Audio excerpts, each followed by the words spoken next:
What's going on, guys? So we are back today with another video. We are going to do a deck built around the pen is mightier than the sword. So let's go check that out. See what I come up with this time. So it is a lower energy week, so I did try to keep the curve somewhat low on this deck. So you'll see it's not hitting super crazy hard, but just trying to get consistent, power down. So here's the card we built the deck around. The pen is mightier than the sword. When played, if your deck has one or more battle cards and one or more weapons of your choice cards, the right stuff and documented cards, wherever they are, gain plus 23 until played. So nice big buff there on our right and document cards. So that's what we did. We went with a lot of right stuff, document cards, and let's see what else. So we needed at least one battle and one weapon. So here's a battle card we chose, the Knight Attack. When drawn, if it's after round 1, your cards get that plus 23 for the round. Also, our weapon was Longsword. When played, if played in the middle slot between any two cards, your opponent loses 100 this turn. And once returned, your weapon is going to cost plus 4 until played. So, what else do we need? So we had some of the document cards we chose. I chose Shakespeare's First Folio again, so I like this card. It says when played, 2 of each of your random Weird World, document, and battle cards gain plus 25 perm. So I went ahead and tossed in another battle card, Siege of Baghdad. When drawing your opponent's legendary cards, lose 25 for 3 turns. Also tossed in some document cards down here. We've got Dante's Inferno. When played, if you have played Dante Alighieri this game, and if you have lost one round, gain plus 9 for 9 turns. There's Dante Alighieri. When played, your legendary cards, wherever they are, gain plus 17 for 2 turns. Also rocking Code of Hammurbi? Man, I don't even know. When returned, your documented cards, wherever they are, lose cost minus 2 energy until played, and if you're losing the round, get that plus 13 until played. What else? So we Shakespeare's Folio also buffs Weird World cards, so we added Rat King. When drawn, your cards in hand gain plus 13 perm. This card loses 13 perm. And the second Weird World was Roanoke Colony. When returned, if you lost the turn, your opponent's cards lose 10 until played, and if you won the turn, you gain plus 10 until played. So not too shabby there. Also rocking Charles Dickens. When drawn, if it's after round 3, your cards in hand gain plus 35 perm. Magna Carta, another document card, is going to give our epic and rare cards a minus 2 until played discount. Zimmerman Telegram. When played, your opponent's common cards lose 10 until played, wherever they are. Bobbit Worms, going to be kind of our so we don't have too many cards in this deck, over 50 power, I think just 2. So we're not getting hit too bad. Longsword I had to auto-include because there's not really another good weapon choice. And then Siege of Baghdad's the other over 50 card. So Bobbit Worm really only affecting 2 of our cards. Hopefully affects a lot more of our opponent's cards at minus 25 until played. Door to Hell's kind of one of our win cons for a round. Hopefully give enough little permanent buff there to steal around occasionally. We got Cuneiform. When drawn, your document cards get that plus 16 until played. The Multiverse, just a nice 1-drop. I think it's pretty strong for a 1-drop, so that's why we have it. When drawn, a random card in your opponent's hand loses 11 perm, and a random card in your opponent's hand loses, in our hand gains plus 11 perm. They lose 11 perm, and then when played, your cards get plus 11 until played. So a lot going on there just for 1 energy, so pretty strong. And I think that's just about everything except for Ace of Cups.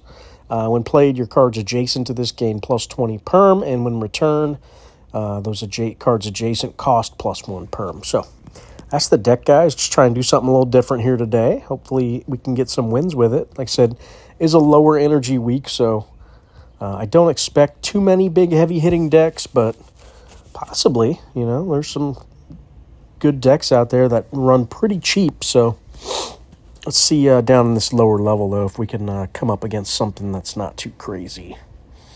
Maybe we'll get some wins tonight.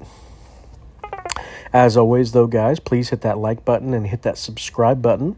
We are still trying to grow the channel up. We did just hit that 1,000 sub mark recently, so I do have a giveaway video posted currently. So we're not going to do the drawing until Tuesday, so there's still time. If you guys go check that out and just leave a comment, make sure you're publicly subscribed, and you'll have a chance to win the video or win a giveaway. All right, guys, here we go. So let's see here. So this card only triggers if we played Dante and if we lost a round. So we could probably chuck it. Maybe get it back start of round 3 when potentially it's beneficial. So let's do like this. All right, what do we got? A bird deck we're playing against? Potentially.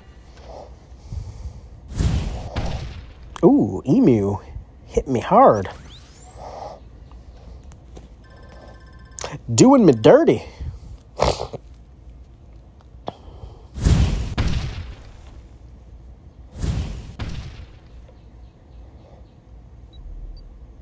So I was talking with some guys today at work, and it was actually a random foreman I don't really talk to very much. He was in my office today, and we were discussing, I noticed he had a hat on that was a PlayStation hat. And, you know, me being a gamer and all, it kind of caught my eye, and I was like, oh, you know, you play some video games and whatnot. So we got to talking on video games, so that was kind of fun. But it segued into arcades, because he's from Mexico. He said as a kid he grew up, you know, playing in the arcades primarily. And it's kind of what I did, too, as a kid growing up. I loved arcades, man. I think basically my parents worked full-time, both of them, running a kind of the family business. So they would always, during like the summer and stuff, they'd kind of toss me in daycare. And daycare, we did all kinds of fun stuff. I still remember to this day just like especially during the summer, like it was almost every day we were going somewhere new and exciting. Like they'd take us to the arcades, the roller rinks, to do rollerblading and roller skating, water parks, and just all kinds of fun stuff. But still to this day, that's kind of what got me in the love for gaming and playing these types of games and just games in general. But I was always a big fighting game player when I was a kid, like Mortal Kombat, Street Fighter, all those games I just grew up just loving. So him and I got to talking about that. I thought that was kind of cool. But he mentioned some games I had never even heard of. So I don't know. Maybe Mexico's got some unique stuff going on over there. But it was kind of cool to, you know, talk to somebody that don't usually talk to about that kind of stuff. So just got me thinking, like, what kind of arcade games you guys grew up playing. If some of you are even, you know, old enough to remember arcades. I mean, they really haven't been around for a while now, I feel like. There might be some small ones here and there. I think we got one here in Jacksonville somewhere that's like I think it's got a bar built in it, and so you can go there and drink and play games at the bar, or pinball and all kinds of arcade games and stuff. So it's pretty cool. But let me know in the comments what you guys grew up playing. You know, if you had some crazy arcades games that you used to love that, you know, you just wish you had in your house. You know, I actually have two of the arcade 1-ups in my house. I've got the Marvel vs. Capcom, and I also have the Mortal Kombat one as well. So rocking two of those bad boys. It's kind of cool, you know. Get some parties going on, get some people over, all drinking and just hanging out and gathered up around the arcade. It's kind of fun. But hey, they made those things pretty affordable too. The 1-ups, you can get them, I think, at Walmart for like $300-400, which isn't too bad considering the original arcade cabinets are like $3,000, $4,000, I'd imagine. So Not too shabby. All right, looks like we're getting stomped by a bird deck. I feel like that's all I've been seeing lately are bird decks, man, over and over. It's like 8 immortals died and birds took over.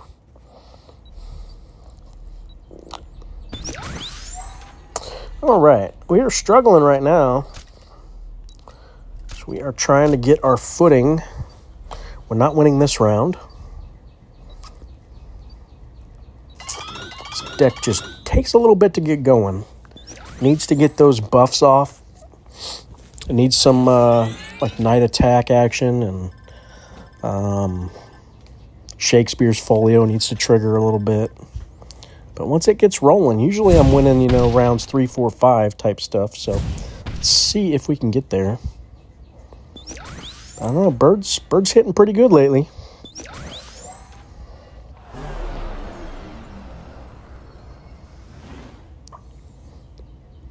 All right, Oceans and Seas Arena. Let's see, we should have Dante's Inferno now.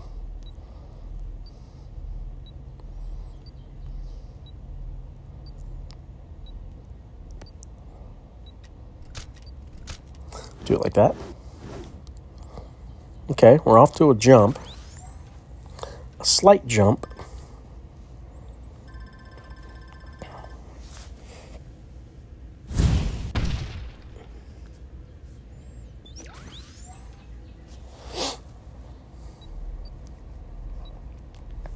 So it sucks we at work we ended up losing another guy recently, so I've got now 2 spots to try to fill at work, which is really annoying.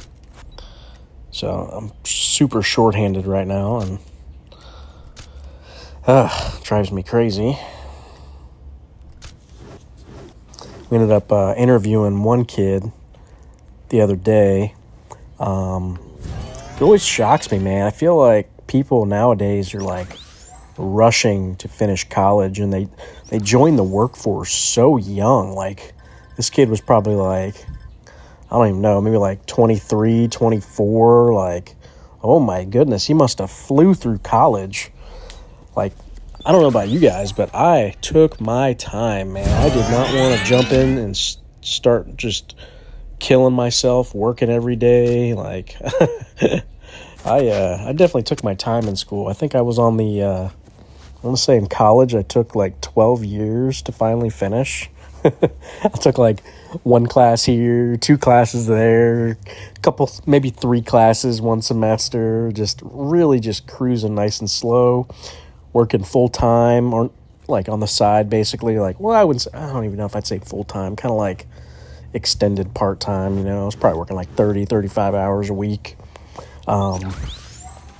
Doing different things. I did valet for a while. I think I might have mentioned that to you guys. Worked valet through most of college, at least when I was up here in Jacksonville. When I was younger, I was actually late high school and early college. Like, I was going to like a community college. I was working as a skid steer operator for my parents, so that's kind of cool. Like, being able to basically just take a piece of equipment out to a job site and just, I was doing finish grades on homes with a skid steer. I would dig out ditches for driveways and stuff and do culvert pipes, all kinds of crazy stuff, man. But it was always cool because, like, I would be working on somebody's house, you know, like, let's say digging out in the street, doing a ditch or something for a culvert pipe. And there'd always be people, like neighbors that were, because where I lived, it was just like everybody had like low-lying lots, and they'd always truck dirt in, and they just leave it. Like, they thought they were going to grade it with a shovel or something. So everybody just, it seems like any house you looked at, there was like a pile of dirt somewhere that needed knocked down. So it was always like people constantly coming up to me like, hey, I'll give you $100 if you just go knock this pile of dirt down. And I'm like, yes, please. So I'd spend like 20 minutes just leveling off somebody's pile of dirt real quick, and all right, $100. Talk about good money, man. Especially in like high school, you're pulling like you know, $100 in 20 minutes of work. It's crazy. So it was fun. Oh, but back on what I was talking about. So, like I said, I was valet in college, but just these kids nowadays, man, really rushing through school just blows my mind. Like, why you want to rush to, like, basically the rest of your life have this, like, you know, 7 to 5 job that's just so painful. You know, like, ugh. I am so glad I took my time, man, and just coasted through college. Like, got to enjoy it. It's so much nicer. I just don't know how these kids nowadays do it, dude.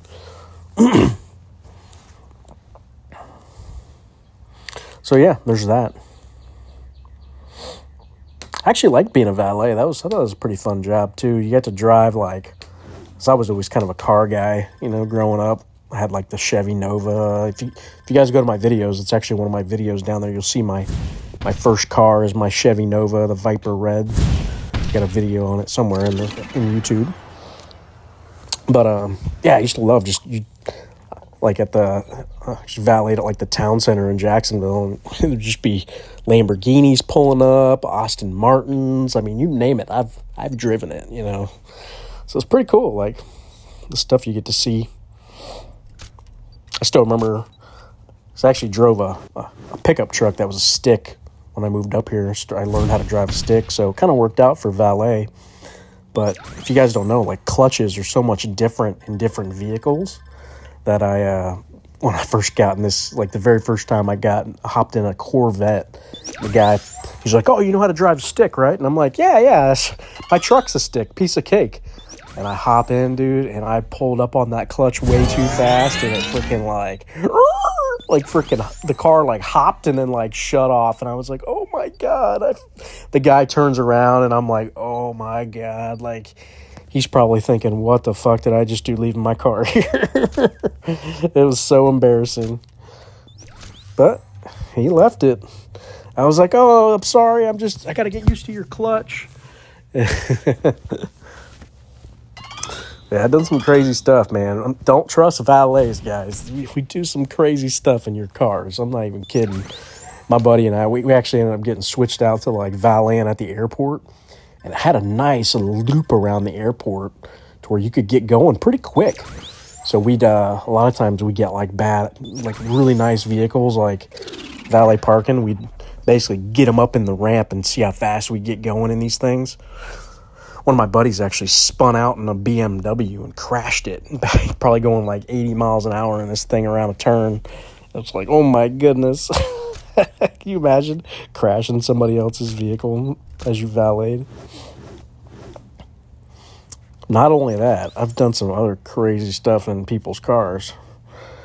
I don't even want to tell you guys, but I think you can kind of imagine what I'm talking about.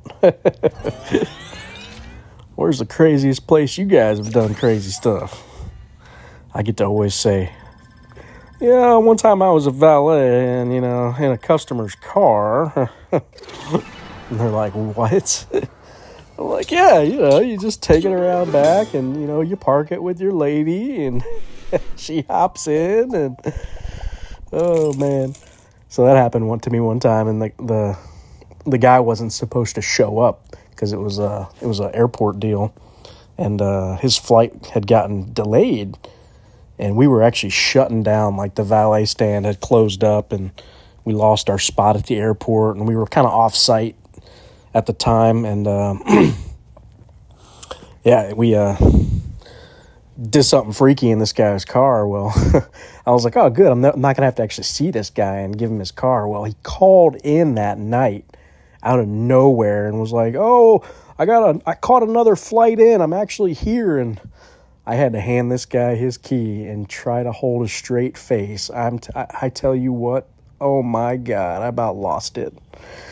Like, how do you look somebody in the face after that? You're just like, yeah.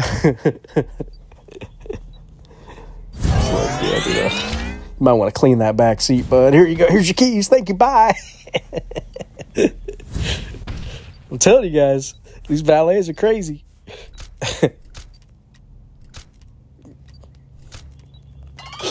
But yeah, fun story. What's the craziest thing you guys have done, eh? Leave some comments. I want to know. You guys believe we won that last game? Against birds? What? Told you this deck gets going late. Wasn't too bad, was it?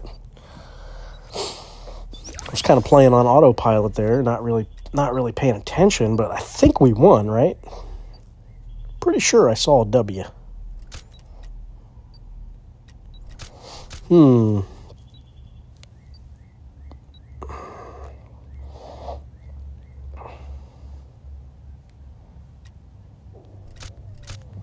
it like that. Trying to decide.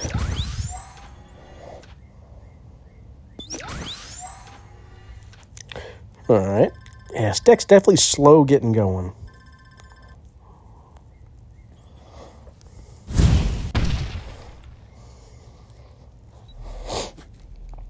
All right, there's our Bobbit Worm. Let's go ahead and toss him down. We didn't play Dante yet, did we? Don't think so, but I really want to win this round if I can. So I think I just go for my max anyway. Yeah, let's do it. See if we can get it. Come on, come on! Dang, I don't think we got it. Nope. Old Dante's Inferno. That's a cool looking card. A hand coming up out of the ground.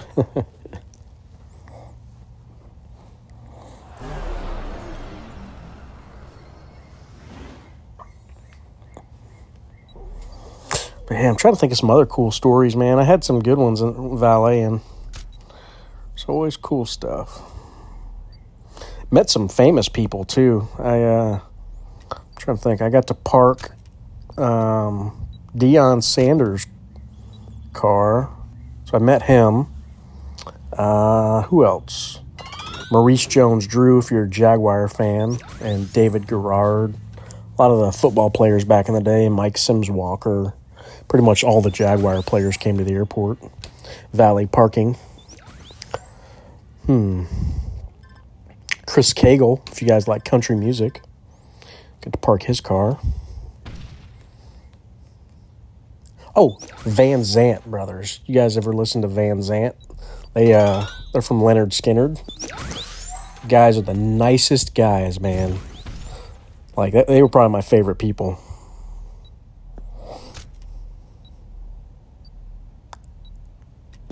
But yeah, definitely a cool gig. You get to meet some fun people. You get to drive some crazy cars that you just wouldn't believe.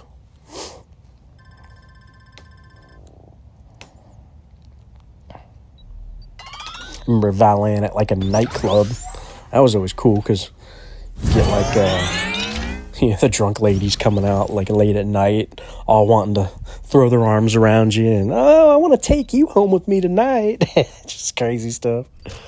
You're like, hey, I'm still working. Thank you, though. Appreciate that.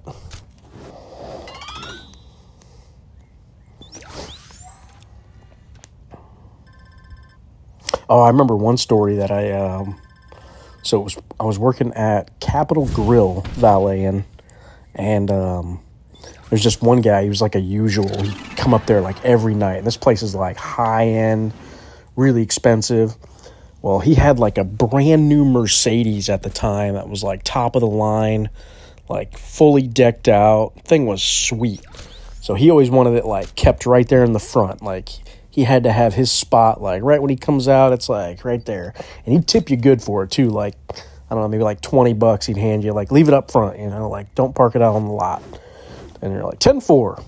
Well, at the same time that night, another guy shows up with the same exact Mercedes. It was like super nice Mercedes. It's not like it's not a very common car. This car, it was like decked out, right? And it looked identical. Well, the guy ended up coming out sloshed. I mean, like super sloshed. Well, he ended up pointing at the other guy's Mercedes, and I didn't think anything about it. Well, I handed him the key to the other guy's Mercedes, and he didn't think anything about it and got in the guy's Mercedes, took it all the way to his house, literally took this guy's Mercedes home with him, right? And I can't even make this up. He gets home, goes to get his dry cleaning out the back, realizes it's not in there, and he goes, "What the heck?" Like, and then as he brings it back, he ended up telling us, like, I kind of realized at that point, like, the car didn't have as much muscle as mine did, is kind of what he said. Like, you could tell it was like it looked the same, but it wasn't as, like, top of the line with all the bells and whistles, so it must not have been as fast. But yeah, I thought that was funny. He literally took this guy's car home, and the other guy was freaking out.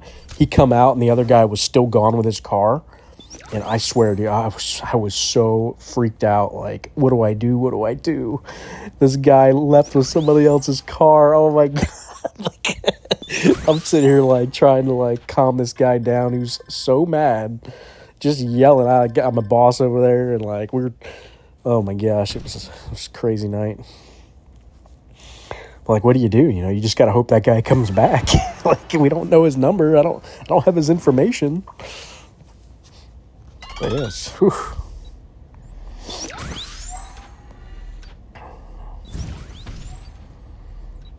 I remember too, my one of my other buddies actually backed a Cadillac Escalade into a brand new Audi R8. That, like, right when they came out and they were like super sweet. Like, the Escalade was like fully tinted out to where you couldn't see out of it. And no lie, dude, my buddy backs right into this brand new Audi R8. And you're just like, oh my God. And the guy, so we were freaking out all night because nobody wanted to go in there and tell him like that we just backed an Escalade into his car. Because, I mean, it wasn't too bad. Like, you could kind of see it, but it wasn't like, oh my God, you destroyed the front of the car. No, I mean, it was kind of like subtle, you know, like a little scratch, you know, maybe. But end of the night, the guy finally comes out, and we finally tell the guy, hey man, look, we backed into your car. And dude, the guy was so chill about it. I could not believe it. He was just like, whatever, man, it's fine. You're just like, wait, what? Like, this is a brand new Audi R8, and you're sitting here telling me you don't even care one bit what we just did to your car. I was just mind blown. Like, oh my God, if that was my car, I'd be so mad. No, the guy was just super chill. Like, he didn't have a care in the world about it. It was just like, yeah, whatever, man. Here, just give me the keys. He gone. I'm like, wow, that's a cool dude. He was a Jaguar player too. I can't remember which guy he was. He wasn't one I had like a big name or anything. But yeah, he was super chill about it. Crazy when you think about it. Well, that's it, guys. The deck won both games somehow. I don't even know, but I'll take it. But as always, guys, hopefully you enjoyed the content and my crazy storytelling. As always, sometimes I just can't resist. You know, I gotta get on the storytelling train. It's fun, you know, makes the time go. But definitely, if you enjoyed the content, please hit that like button and hit that subscribe button, guys. Have a good night. Thanks for watching.